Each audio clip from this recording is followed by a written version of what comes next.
اگلا نمبر آتا ہے بدرالزمان خان نائتا کا۔ کرنل ولکس لکھتے ہیں اہل نوائت ارکات فتح کرنے کے بعد سرنگا پٹم آئے اور حیدر علی کی ملازمت قبول کر لی۔ سب سے پہلے حیدر علی کے افسروں میں انہوں نے ہی بددلی پھیلائی۔ فضل اللہ خان ہیبت جنگ کی معزولی انہی کی سازشوں کا نتیجہ تھی۔ اہل نوائت میں آداب نشست و برخاست و آداب گفتگو وغیرہ کا حد درجہ خیال رکھا جاتا تھا۔ انہوں نے حیدر علی کے زمانہ ہی میں درباری آداب وغیرہ میں انقلاب پیدا کر دیے۔ اس سے پہلے حیدر علی کو ان باتوں کی کوئی پرواہ نہیں تھی۔ اہل نوائت کو اپنے ذاتی حسب و نسب پر بہت فخر تھا۔ بدرالزمان بن مراد خان بھی اہل نوائت سے تھا۔ حیدر نگر کا گورنر مقرر ہوا، بعد میں سلطان کا وزیر بن گیا۔ بدرالزمان اور دوسرے اہل نوائت سلطان سے اس لیے ناراض ہو گئے کہ سلطان نے بدرالزمان کی بیٹی کا نکاح اپنے نسبتی برادر برہان الدین سے کرنا چاہا۔ اس کو اہل نوائت نے اپنی توہین سمجھا۔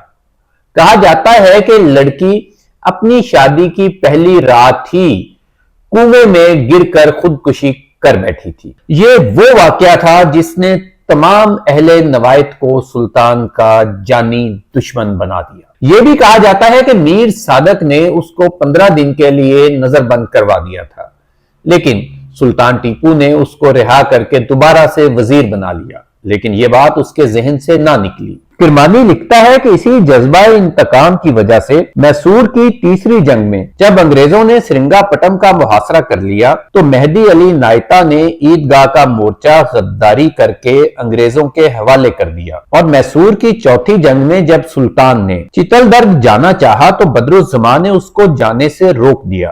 اسی لیے میسور کے مسلمان اس سلطنت کی تباہی کے ذمہ دار تمام تر اہل نوائتا کو گردانتے تھے۔